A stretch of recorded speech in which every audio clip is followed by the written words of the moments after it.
Yani hiç ısırmaz, benim köpeğim dünya tatlısı dediğiniz köpek bile Köpekler bu gecenin ne anlam ifade ettiğini bilmezler. Onlar için tamamen bir karmaşadır. o da özellikle ses hassasiyeti olan köpekler için çok önemli. Ve bu da bizi Hı hı. eğitmen dine dolaştırmaya teşvik edebilir.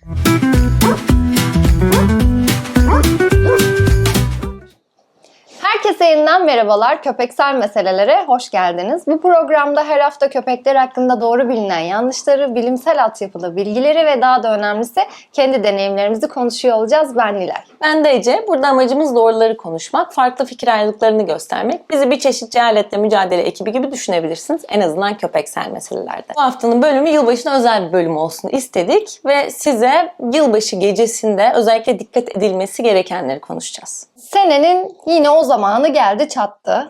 Köpeklerimiz nasıl hissedecek? Köpeğimiz o günü nasıl geçirecek? Bu da çok önemli. Çünkü artık birçoğumuz köpek sahibiyiz. Kedi köpek fark etmeksizin dikkat etmemiz gereken noktalar var. Ve bu dikkat etmemiz gereken detaylar tamamen köpeğimizin iyiliği için. Çünkü unutmayın ki bir köpek sadece bir dakikada bile yaşadığı herhangi bir durumu seneler içine bölebilir ve o travmadan çıkamayabilir. Yılbaşı gecesi bizim için bol eğlenceli, bol kalabalıklı geçebiliyor ama bizim için eğlenceli demek köpeklerimizin eğlenceli demek değil. Hatta tam aksine birçok köpek için yılbaşı gecesi bir kabus gibi geçiyor.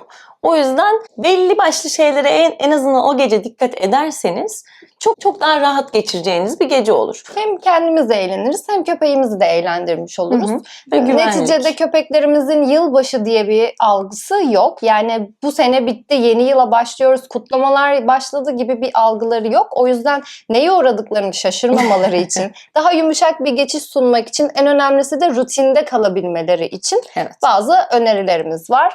Bizim için çok her sene kutladığımız rutin bir geceden bahsediyoruz ama köpeklerimize bunu anlatmamız pek de mümkün değil. Onlar için rutinin inanılmaz bölündüğü bir geceden bahsediyoruz. O yüzden birinci dikkat edilmesi gereken şeyle başlayalım. O da özellikle ses hassasiyeti olan köpekler için çok önemli. Ses hassasiyeti olmasa bile köpeğinizin havai fişeklerden çok ciddi şekilde etkilenebiliyorlar. Öncelikle ses hassasiyeti olan köpeklerden bahsedelim. Ani seslere büyük tepkiler veren veya çok korkan köpekler oluyor. Bazen böyle ani ve çok gürültülü gelmese bile bir egzoz patlaması veya küçücük bir şeyin evde yere düşmesi bile bu tür köpekleri çok korkutabiliyor. O yüzden havai fişek durumunda ne yaşayacaklarını siz tahmin edin. Şimdi bu tür köpekler için öngörülebilirlik çok önemli olduğu için saat 12'de de belli başlı yapılabilecek şeyler var. Şimdi evin düzenine birazdan geleceğiz ama ses hassasiyeti için en çok önerebileceğimiz şey white noise ya da brown noise açmak. Şimdi buraya bir koyuyoruz.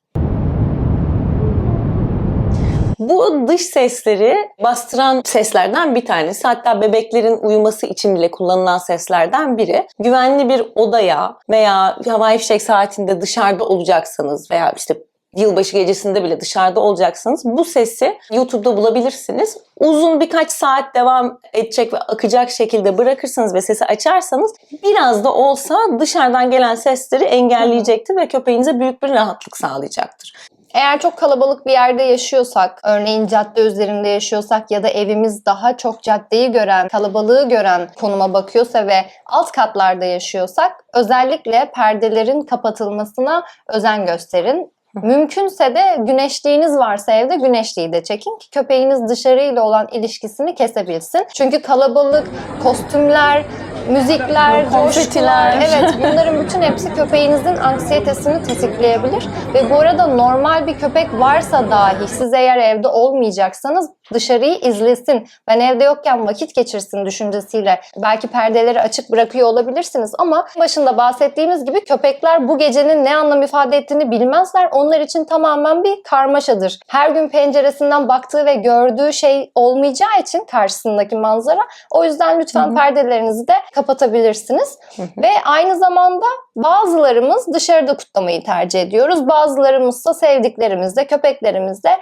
evde kutlamayı tercih ediyoruz. Eğer eve davet ettiğimiz arkadaşlarımız, çevremiz varsa onlar geldiğinde de dikkat etmemiz gereken şeyler olacaktır. Biz bizeysek zaten köpeğimiz bizim sorumluluğumuzda ve biz yanında olduğumuz için mutlu olacaktır. Ya da bu anksiyeteleri zaten yaşamayacaktır. Çünkü güven veriyoruz köpeğimize evde bulunarak.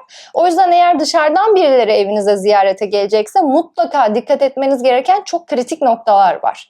Bir kere insanlar gelmeden önce onları uyarmalısınız. Yani köpeğinize yaklaşımları konusunda özellikle masadan yemek verme konusunda, çünkü yılbaşı zamanı mezeler, farklı çeşit yemekler, baharatlı, soğanlı, sarımsaklı derken köpekleriniz Kemikler, için toksik pişmiş ne varsa hepsi o yemeklerin içinde.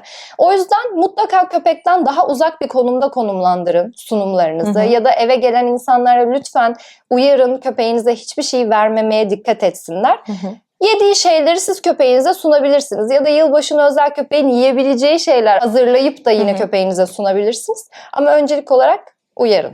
Ve kapıya bile asabilirsiniz. Yani lütfen bir ilk karşılaşma konusunda da uyarmak önemli oluyor. Yani çok büyük kalabalık gelecek eve ve hani nasıl tanışacağını bilmeyen insanlar da olabilir. Mümkünse kapıya bile asabilirsiniz bir tane yazı. Geldiğinizde lütfen köpeği bir görmezden gelin. Masadan yiyecek vermek kesinlikle yasaktır gibi böyle evin farklı yerlerine yazabilirsiniz, asabilirsiniz ki insanların birazcık gözüne sokun aslında. Demeye çalıştığımız bu. Çünkü şeyi duyacaksınız. Ama çok tatlı bakıyor. Ama kıyamam. Ama böyle küçük Emrah diyecekler. Orada sizin sıkı durup hayır hiçbir şey veremezsiniz demeniz çok önemli. Veya Nilay'ın dediği gibi hani köpeğe uygun verilebilecek şeylerin bir tane kasesini bir yere koyarsanız hani çok vermek isteyen ve size asla durduramadığınız diyeceğiniz biri varsa ona değil, verin o kaseyi, oradan bir tane köpeğinize versin. Ama bütün bunlardan daha da önemlisi güvenli bir alan sağlamamız köpeğimize. Kesinlikle.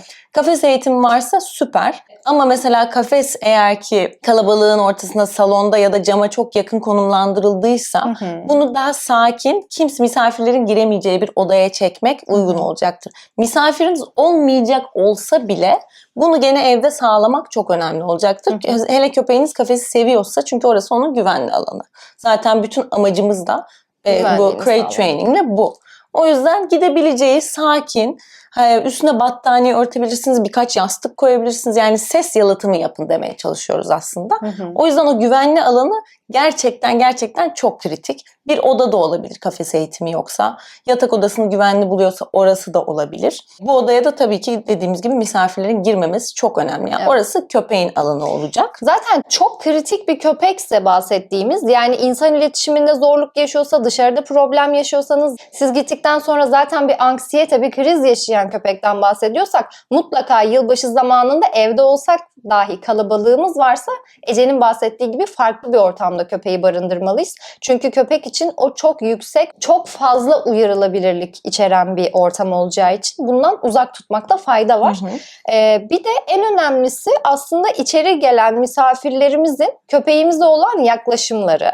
Neden önemli? Çünkü köpeğimize biz belki aylarca ve yıllarca düzgün davranmaya dikkat ediyoruz. Hani bozulmasınlar, emek veriyoruz. Davranışlarıyla alakalı birçok noktaya parmak basıyoruz. Fakat eve gelen insanlar, bir de o gün tabii ki de özel bir gün ve alkollü bir gün olduğunu varsayıyoruz. Bunun etkisiyle köpekler gerçekten çok farklı muamelelere maruz kalabiliyorlar. İnsanlar da tabii ki de kendini bazen kontrol edemeyebiliyor. O yüzden köpeğin yine alışık olmadığı bir sevilme profili olacağı için ve köpek belki o gece gerçekten çok şımartılacak ya da köpeği çok sıkıştıracaklar. Köpekler bunu tolere edebilen canlılar ve bize mümkün oldukça yumuşatarak davranışlarını gösteriyorlar. Bunu anlamıyor karşı taraf. O yüzden fazla sıkıştırabiliyor, fazla üzerine gidebiliyor. En çok dikkat etmemiz gereken şey de insanların ortada olacaksa bile, köpeğimiz yanımızda olacaksa bile lütfen davranışlarına biraz dikkat etmeleri olacak. Çünkü dediğimiz gibi köpek o noktadan sonra, o davranışlardan sonraki günlerde bunu davranışlarına yansıtabilir ve bu da bizi eğitmen yine dolaştırmaya teşvik edebilir. Yani hiç ısırmaz, benim köpeğim dünya tatlısı dediğiniz köpek bile o kalabalıkta, o yorgunlukla, çünkü yorgunluk gerçekten reaktiviteyi en büyük ateşleyen şeylerden bir tanesi. Hani evet, dengeli bir yorgunluktan birazdan bahsedeceğiz ama o insan kalabalığı ve uyarılabilirlikle gelen bir yorgunluk hiç ısırmaz dediğiniz köpeğin bile ısırmasına sebep olur. Kesinlikle. Tecrübeyle sabit söylüyoruz bunu gerçekten. Bu yani yorgun köpeklere dikkat ediyoruz. Hani belli birkaç saat sizle beraber olabilir, misafirlerle beraber olabilir. Ama siz gene de onu bir süre sonra o güvenli alanına götürün ve koyun. Yormak, yorgun olmak demişken egzersizlerini tamamlayıp evden ayrılmamız gerektiğini hatırlayalım. O günde köpeğimizi eğer evden ayrılacaksak ve yine eğer misafirlerimiz evde olacaksa köpeğin mutlaka egzersizlerini dışarıda tamamlayın. Tuvalet ihtiyaçlarını, fiziksel ve mental ihtiyaçlarını tamamladıktan sonra yılbaşı gecenize başlayın. Bu nokta da çok önemli. Genelde biz o gün telaşemizle, hazırlıklarımızla köpeği aksatabiliyoruz. O yüzden bu detayı atlamamanız gerçekten çok önemli. Yani bahsettiğimiz şeyler aslında köpeğe her zamanki gününü yaşıyormuş algısını yaşatıp rutinde tutmak tamamen. Evet. Bir tık ekstra yorabilirler ama. Yani, evet, egzersiz oyun rutinlerini biraz çoğaltıp biraz daha fazla yormanız daha iyi olacak. Abartmadan daha uzun, sakinleştirici, koklamalı yürüyüş. Biraz daha dediğin gibi oyunlarını uzatmak. Hani gün içinde de hazırlık yapıyorsanız bu arada köpeğinizin uyumayacağını da unutmayın. Uyumamak da köpeğinizi gece için daha uyarılabilir bir hale getirecektir. O yüzden bunu da unutmayın. Yılbaşı gecesinde evde olmayacaksanız, hatta evde olacaksanız bile gerçekten ciddi ses hassasiyeti olan köpekler veya reaktif köpeklerle beraber yaşıyorsanız o zaman şehirden uzakta bir pansiyona bırakmayı da tek geceliğine düşünebilirsiniz. Tabii daha da önemlisi köpeğinizin tanıdık birine emanet edilmesi olacak. Daha da öncelik olan. Eğer ki bu mümkünse çok iyi. Genelde aile büyükleri evde geçirmeyi tercih ediyorlar. Aile büyüğünüzün evine de götürebilirsiniz köpeğinizi ya da daha da iyisi aile bireylerinizden sizin evinizde o geceyi geçirmelerini rica edebilirsiniz. Böylelikle köpeğiniz de kendi ev ortamından uzaklaşmamış olur. Yine minimuma indirgemiş oluruz yaşayacağı karmaşayı. O gece mesela seyahatte kullanılan bitkisel sakinleştiriciler var. Bunları da kullanmayı düşünebilirsiniz. Veteriner hekiminize söyleseniz zaten en kolayını size önerecektir. Kong gibi ya da yalama matlarınız varsa bunları gündüzden hazır edip hani buzluğa koyarsanız, çünkü yalamanın ve parçalamanın, kemikler de bunun içine dahil, köpeklerimizi sakinleştirdiğini ve stresi azalttığını da unutmayalım. O yüzden bunları da hazır ederseniz çok daha rahat, güzel bir gece geçirecektir. Hem siz hem köpeğiniz. Bir de tabii ki köpeğinizi sıkıca hissettirecek, onu güvende hissettirecek bir giysi de giydirebilirsiniz üzerine. Şu an Peanut'ın üzerinde de var. Peanut da zaten genelde çekinik tavırları olan bir köpek ve seslerden korkabilen bir köpek. O yüzden daha rahat hissetmesini sağlayacak bir giysi giydirin. Hep giysi giydirmeyin, fazlalıkları köpeğinizden uzak tutun diyoruz ama bu gecelerde ya da buna benzer günlerde köpeğinizin daha rahat hissetmesini sağlayacaktır üzerine giydirdiğiniz giysi. O yüzden görselliği çok önemli değil. Amaç burada tamamen köpeğinizi iyi hissettirmek. Sıkı sarması önemli. Gene ses hassasiyeti olan köpekler için kulaklıklar da var. Tamam, belki şu anda çok geç olabilir ama bizden 4 kat daha iyi duydukları için o loğusa bantları bile hani az da olsa fayda sağlayabiliyor. Yani bu da düşünün ki olsun. Asansör sesini biz işitemiyoruz ama köpeklerimiz kimin geldiğini bile işitebiliyorlar. O yüzden kulakları gerçekten çok hassas. Bunu da atlamamak gerekir. Sürekli sesten bahsediyoruz. Gerçi başta sen panjurları, perdeleri kapat dedin ama görsel olarak da havai fişek çok korkutucu bir şey köpeklerimiz için. Lütfen bunu da unutmayalım. Onun dışında bir de son olarak eklemek istediğim şey, dokunmaktan da çekinmeyin. Altını çizelim. Yani korkan köpeklere dokunmak kötü bir şey değil. Hatta onların stres seviyelerini ciddi anlamda düşüren bir şey. Tir tir titriyor veya çok korkuyorsa havai fişek anlarında onu bol bol dokunun. Göğsüne masaj yapabilirsiniz. Kulak arkalarına masaj yapabilirsiniz. Ama bunu siz yapın. Misafirler yapmasın. Bunu da tekrar vurgulayalım. Bir de tabii ki sonraki günleri var. 1 Ocak, 2 Ocak ve 3 Ocak, yani köpeğinizin hassasiyetlerine bağlı olarak bu bir günde sürebilir. Daha uzun da sürebilir.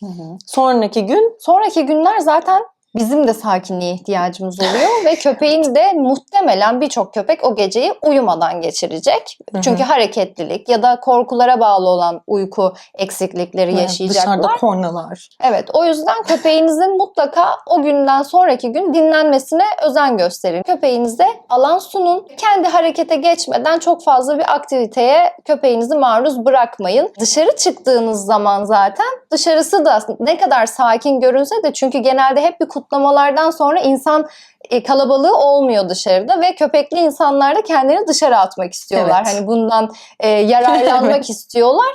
Ama tabii o günün de pisliğini unutmamak lazım. Evet, Yani cam kırıkları olacak, havai fişeklerden Hı hı. kalan pislikler olabilecek.